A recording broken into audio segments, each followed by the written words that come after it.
నిలబెట్టుకోవాలి. ప్రభుత్వ వాగ్దానం నిలబెట్టుకోవాలి.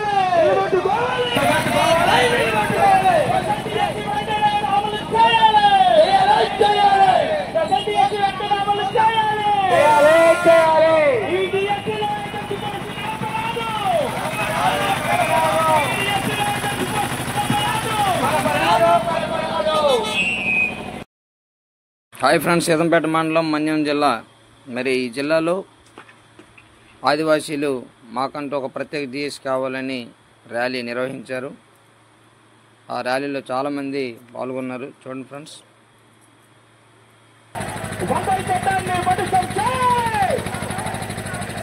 గిరిజనుల యొక్క అరుపులు ఎలా ఉండాలంటే ఒకసారి గిరిజన ఐక్యత 170 చట్టాన్ని పటిష్టం చేయాలి.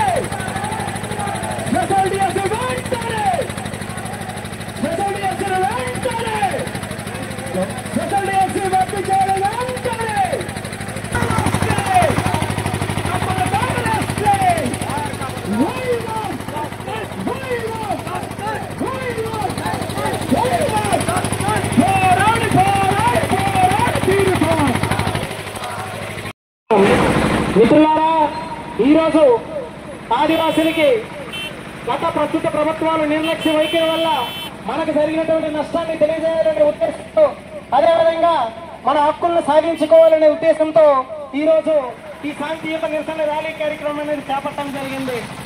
ఈరోజు ఈ కార్యక్రమం ఏర్పాటు చేయడానికి ముఖ్యమైనటువంటి కారణం, ఏదైతే జీవో నెంబర్ 3 రద్దు చేయబడిందో ఆ జీవో నెంబర్ 3 స్థానంలో కొత్త చట్టాన్ని చేయాలనేటువంటి ఉద్దేశంతో ఈ శాంతియుత నిరసన ర్యాలీ కార్యక్రమాన్ని చేపట్టడం జరిగింది. అంతేకాదు, ఈ ఉద్దేశంతో ఈరోజు ఆదివాసీ సంఘాన్ని ఈ నిరసన ర్యాలీ అనేది చేయడం జరుగుతుంది. మిత్రులారా, అంతేకాదు ఐటీడీలో ఉన్నటువంటి అన్ని శాతంలో 100% స్థానిక గిరిజన అభ్యర్థులతో భర్తీ చేయాల్సినటువంటి బాధ్యత ఈ రాష్ట్ర ప్రభుత్వంపై ఉంది. కాబట్టి అది ఖచ్చితంగా అమలు చేయాలనే ఉద్దేశంతో ఈ శాంతియుత నిరసన ర్యాలీ అనేది చేపట్టడం జరిగింది. మా గిరిజన నిరుద్యోగ యువకులకి ఉద్యోగ అవకాశాలు కల్పించాలంటే ఖచ్చితంగా ప్రత్యేక డిఎస్ నిర్వహించాలి. కాబట్టి అది అమలు చేసే దిశగా రాష్ట్ర ప్రభుత్వాలు ముందుకెళ్లాలనే ఉద్దేశంతో ఈ ర్యాలీ నిర్వహించడం జరుగుతుంది. మిత్రులారా, మీరందరూ కూడా ఒక విషయాన్ని గమనించాలి. దాదాపు 2002 నుంచి ఈ రోజు వరకు 13 సంవత్సరాల కాలంలోన 3 జనరల్ డిఎస్ నిర్వహించి ఈ రాష్ట్ర ప్రభుత్వానికి మేలు చేసినటువంటి ఈ ప్రభుత్వాలు ఇంతవరకు ఒక ప్రత్యేక డిఎస్ నిర్వహించలేదంటే మన ఆదివాసీల పైన ఈ ప్రభుత్వానికి ఎంత చిత్తశుద్ధుల్లో మనం అర్థం చేసుకోవాల్సినటువంటి బాధ్యత ఉంది. అంటే అధికారుల నిర్లక్ష్య వైఖరి, ఆ నిర్లక్ష్య వైఖరి ఏంటంటే, ఈ మధ్య కాలంలోన ఏదైనా ఐటీడీఏలోనూ ఒక ఖాళీ ఏర్పడిందంటే వారం రోజుల్లో భర్తీ చేయడంలో ఉన్న శ్రద్ధ ప్రత్యేక డిఎస్ నిర్వహించడంలో ప్రభుత్వ అధికారులకి ప్రభుత్వానికి ఎందుకు లేదని ఈరోజు ఈ సందర్భంగా మేము అడుగుతున్నాం. అంతేకాదు, గిరిజనేతరులకి గిరిజన భూముల్ని బినామీ పేర్లతో కట్టబెట్టడంలో ఉన్న ప్రభుత్వాలు కలిగి ఉన్న శ్రద్ధ మా ప్రత్యేక డిఎస్ నిర్వహించడంలో ఎందుకు లేదని ఈరోజు ప్రశ్నిస్తున్నాం. అంతేకాదు, ఈరోజు ఏజెన్సీలో ఉన్నటువంటి మా ఏజెన్సీ ప్రాంతంలో ఉన్నటువంటి అందరూ ఆదివాసీలతో అన్యాయాలు, అక్రమాలు ఖచ్చితంగా మనం నేర్చుకోవాల్సినటువంటి అవసరము ఎంతైనా ఉందని ఈ సందర్భంగా తెలియజేస్తున్నాం. మిత్రులారా, ఏదైతే మనకి రాజ్యాంగం హక్కులు కల్పించబడిందో, ఏదైతే ఐటీడీఏలు ఏదైతే ఉండదో మనకి రాజ్యాంగం కల్పించబడిందో, మనకంటూ ప్రత్యేకంగా ఒక మినీ రాజ్యాంగాన్ని మనకి భారత రాష్ట్ర ప్రభుత్వంలో రాజ్యాంగం కల్పించినప్పుడు ఇక్కడ ఉన్నటువంటి ప్రభుత్వ అధికారులు ఈ సొంత రాజ్యాంగాన్ని అమలు చేయకుండా అంతర్యమేమిటో మా ఆదివాసీ సమాజానికి సమాధానం చెప్పాల్సినటువంటి బాధ్యతలను ఈ సందర్భంగా తెలియజేస్తున్నాం. మిత్రులారా, జాగ్రత్తగా గమనించాలి. ఈరోజు మన కోసం ఈరోజు అన్ని సంఘాలు మన పిల్లల భవిష్యత్తు కోసం ఈరోజు రోడ్డెక్కి పోరాటాలు చేస్తున్నాయంటే క్షేత్రంగా మనం అందరం కూడా శ్రద్ధగా గమనించవలసినటువంటి ఆవశ్యకత ఎంతైనా ఉంది. రాబోయే రోజుల్లో పెను ప్రమాదం మనకు ముంచి ఉంది.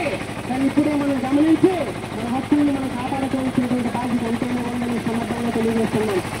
మిత్రులారా, ఈరోజు నిజంగా మీరు ఒక్కసారి గమనించండి. జీవో నెంబర్ 3 గత ప్రస్తుత ప్రభుత్వాలు నిర్లక్ష్య వైఖరి వల్ల మనకి ఏదైతే జీవో నెంబర్ 3 పోయిందో మనందరికీ తెలుసు.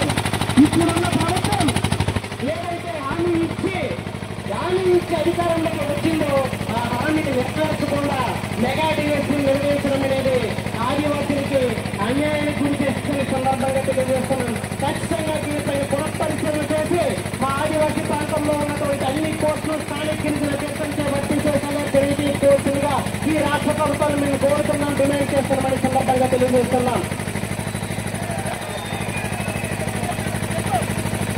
అదేవిధంగా మిత్రులారా, ఈరోజు నిజంగా మనం ఎంత అదృష్టవంతమంటే రాజ్యాంగంలో హక్కులు కల్పించబడింది. మనకి రక్షణ కవచాలంటే అనేకమైన చట్టాలు ఉన్నాయి. అమలు చేయడానికి అధికారుల అంత నిర్లక్ష్యం ఎందుకు మనకు అర్థం కావడం లేదు. ఇప్పుడే చెప్తున్నాం, ఒక్క రోజుల్లోనే గిరిజనేతలకి మన గిరిజన కోర్టులు నియమితులలో ఉన్న శ్రద్ధ కొన్ని లక్షల మంది గిరిజనులని న్యాయం చేయడానికి ఎందుకు లేదు ఈ ప్రభుత్వ అధికారులు అంటాం మేము. ఆ నిర్లక్ష్యం వచ్చిన నేరాలంటే ఖచ్చితంగా మనం పోరాట మార్గం నిలుచుకోవాలి. పోరాటాలు చేసే తప్ప మన హక్కుల్ని కాపాడుకోవాలని సందర్భంగా తెలియజేస్తున్నాం. మిత్రులారా, ఈరోజు ఏదైతే మా ఆదివాసులు ఆకాంక్ష, మా ఆదివాసుల కోరిక ఒకటే, ఏదైతే ఎన్నికల్లో హామీ ఇస్తున్నారో ఆ హామీని నిలబడి మా ఏ జీవో నెంబర్ 3 అయితే రద్దు చేయబడిందో దానికి ప్రత్యామ్నాయంగా చట్టం చేసి యావత్ గిరిజన ప్రజానికానికి న్యాయం చేసేలా చర్యలు తీసుకోవాల్సిందిగా ఈ రాష్ట్ర ప్రభుత్వాన్ని కోరుతున్నాం. అంతేకాదు, ఏదైతే కొన్ని 13 సంవత్సరాల నుంచి వెనకబాటుకున్నటువంటి పోస్టులు భర్తీ చేయకుండా విద్యార్థులు, ఆదివాసీ విద్యార్థులకు సరైన విద్య అందక, సరైనటువంటి గురువులు లేక విలవిలపోతున్నటువంటి పాఠశాలలకు ఖచ్చితంగా భర్తీ చేయాలంటే తక్షణమే ప్రత్యేక డిఎస్సీ నిర్వహించాల్సిన బాధ్యత కూడా ఈ ప్రభుత్వానికి, ప్రభుత్వ అధికారులపై ఉండాలని సందర్భంగా తెలియజేస్తున్నాం. మిత్రులారా, కేవలం ఒక మాట, ఈ రోజు పక్కన జరిగినటువంటి పోరాటాలలో, చరిత్రలో నిలిచిపోయే పోరాటాలలో మన ఆదివాసీలు పోరాటాలు ఉండాలని కోరుకునే వాళ్ళు మొదటగా ఉంటాం. ఆదివాసీ సంఘాల నాయకులు మేము ఈ పోరాటాల్లో ఖచ్చితంగా రైతాంగ పోరాటం ఎట్లయితే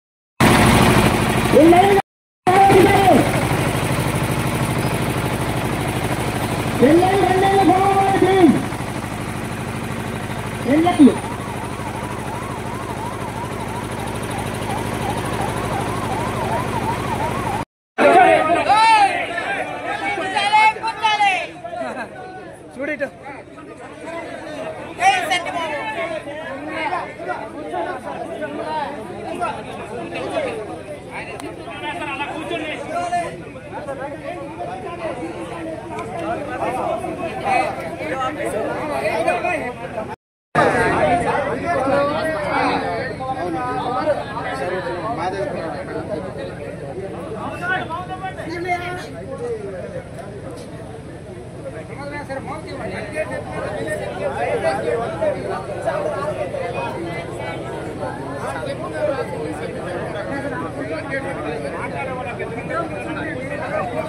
ఏజెన్సీ పరిధిలోని ఉపాధ్యాయ పోస్టులన్నీ కూడా 100% కూడా గిరిజనులకు ఇవ్వాలి అని చెప్పడం జరిగింది. నేను గవర్నమెంట్ దృష్టికి తీసుకురావాలని కూడా నాకు చెప్పడం జరిగింది.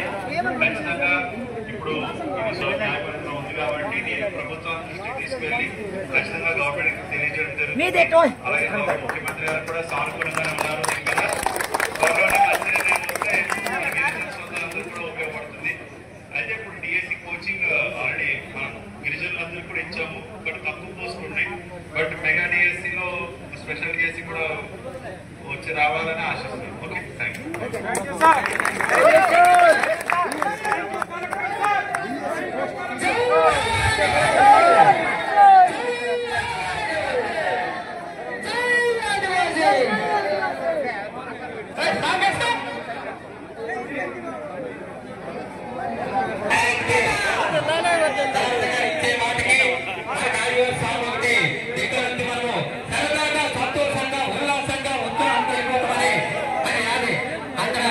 సుప్రీంకోర్టు వాళ్ళందరూ కూటమి ప్రభుత్వం మాట్లాడేంత మనకు సాల్వ్ కూడా రాకపోతే వెనుకనే చాలా పెద్ద మంది ఉద్యమాలు